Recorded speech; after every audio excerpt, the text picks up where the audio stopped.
Hello everyone. This Med this week is focused on food insecurity in the Middle East and North African countries.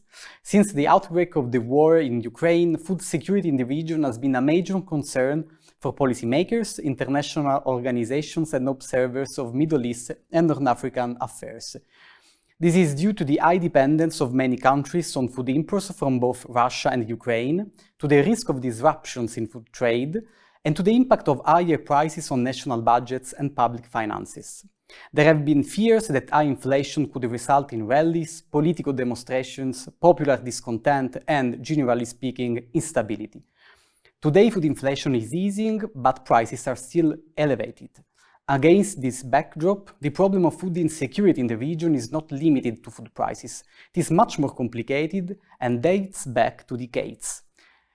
The issue intertwines with several political and economic dimensions, from the sustainability of the social contract to the resilience of agricultural systems to the more and more evident effects of climate change. For this Med this week, we have the pleasure to host Roberta Gatti, Chief Economist of the Middle East and North Africa at the World Bank.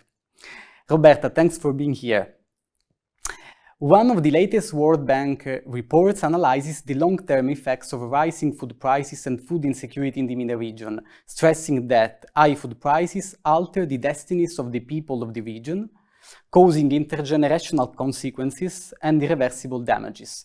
In which ways exactly food insecurity impacts the future of the societies of the region? Thank you, Aldo, and thank you, ISPI, for having me here. The idea that we explore in this report is that food price inflation, even if it is a temporary shock, can really alter destinies in a long-term way. And so there is a considerable literature that looks at the impact of temporary shocks on children. And essentially, there are two streams of this literature. The first one is the fetal origin hypothesis that postulates that conditions such as inadequate nutrition during pregnancy really affect the health of the fetus, and then has repercussions for the health of a child, and it has repercussions well into adulthood with higher rates of cardiovascular diseases, diabetes, and obesity. The second related strand of literature looks at the first 1,000 days of life. And there's a lot being written in the medical and also in the economics literature that shows that these 1,000 days of life are fundamental for the development of adults and for human capital accumulation. And so if nutrition falls short of what is necessary in those 1,000 days, the damages can be important and have repercussions in terms of productivities later on in life. And this is also the hypothesis and the basis behind something that I worked on earlier in my career, which is called the Human Capital Index, which is a measure that summarizes the human capital that a child is expected to accumulate up to age 18, given the risk to health and schooling in her country. And this is based exactly on this idea. And for those who are interested in this literature, there are very interesting papers written by Doug Almond and Janet Curry that really summarize well these channels. Of course, it all depends on the shock. And the shock can be a large shock, such as a famine, or can be a smaller shock, such as a temporary increase in food prices, as what we hope we are seeing in the Middle East and North Africa. And are all the countries of the region affected in the same way, or there are differences in terms, for example, of sub-regions or different geographic areas? Well, the Middle East and North Africa region is very heterogeneous, so you should expect differences that depends on many factors. First, on how high food inflation has been. Second, on how the government has handled it. But third, also on the initial state of child health. And let me focus on this last one specifically. So think about some of the fragile countries that we have in the region: Yemen, Libya, Syria. In these countries, already in 2013, which is about 10 years ago, anywhere between 1 in 2 to 1 in 3 children were already stunted. What is stunting? Stunting is height for age, and it's a relatively easy measure to collect, and it's a sort of summary measure of the health insults that children have had up to age 2 or up to age 5. So with an already pre-existing difficult situation in terms of stunting and malnutrition in some countries, the fragile ones, and also higher rate of obesity, what is called the double burden of disease, which is very typical of middle-income countries. The MENA region is not starting on a strong footing. Something that I wanted to highlight is that I spoke about data that are 10 years old.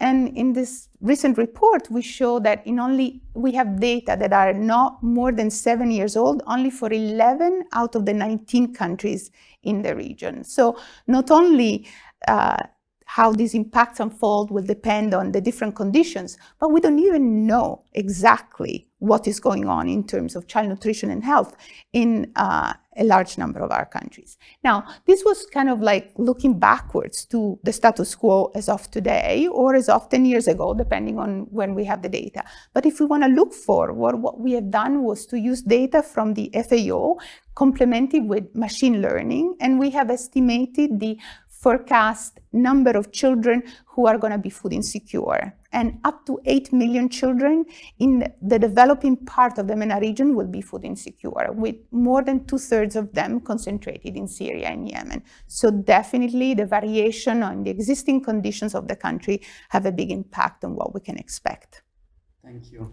Thank you, Roberta. And in what ways can the countries of the region try to mitigate food inflation and tackle food insecurity? I mean, how can they make food systems more resilient, improve the agricultural sector and the local productivity, and strengthen food supply chains? Look, there are many ways in which food systems can be improved. Think about the importance of investing in innovation, think about trade facilitation. But the reality is that food prices depend on global food prices, and we can think about the economies in the MENA region as small open economies, so they are unlikely to really make a dent in these food prices. Now, it's probably going to have a more immediate impact to focus on policies that protect children and families from these shocks in the short term. So the first one is to use and expand cash transfers to protect the most vulnerable. And something that we really need to be aware of is that inflation is a regressive shock, is a shock that impacts vulnerable families the most. And so it's important to protect them from these shocks, particularly when the component of food is very large. The second one, if we think about this fetal origin hypothesis of one of the channels of transmission, is to protect mothers and make sure that the nutrition of mothers and the nutrition of children is taken care of. How do you do that? You will need to have high coverage of health systems so the mothers also have access to good care during pregnancy, and children do the same. I was talking about data earlier, and I cannot but conclude on the importance of improving measurement. Collecting more and better data is something in which the MENA region should really invest. Importantly, for anthropometrics, which really means to be able to measure what is going on in the development of children, but also for the broader data ecosystem of the region. Last question for you. Intervening on food systems is quite a sensitive issue in the MENA region. For example, the food subsidy system is a significant constituent of the social contract and an essential tool for social protection. So how can the countries of the region reform the food subsidy system without fueling popular protests and demonstrations? So, Aldo, you're asking me a very difficult question here, but reforming food systems is one of the ways in which inefficiencies and distortions can be reduced. Also, what can be reduced are fiscal costs. And in a previous report, one of our economic updates, that one is called A New State of Mind, we had a couple of simulations to try to compare how much it would cost to have a general subsidy to compensate for food and fuel. At that time, we were looking at both fuel and food prices to compensate the general population vis-a-vis getting targeted cash transfers.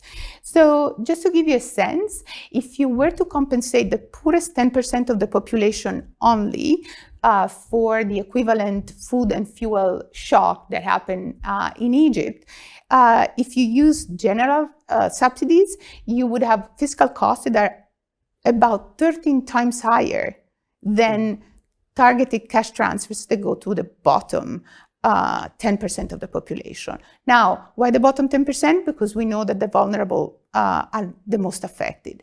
If we want to compensate the poorest 60% of the population, of course, those numbers go down. But on average, we looked at the cost of a general subsidy can be up to twice as high of the one of cash transfers that are targeted to 60% of the population. So there are many gains from rethinking the subsidy system and reforming it to avoid distortions in prices and to avoid this very high fiscal cost, which are particularly concerning because most of our oil importing economies have very limited fiscal space and already high sovereign debt. Thank you very much, Roberta Gatti, Chief Economist at the World Bank. Thank you, Aldo. It was a pleasure. For me too.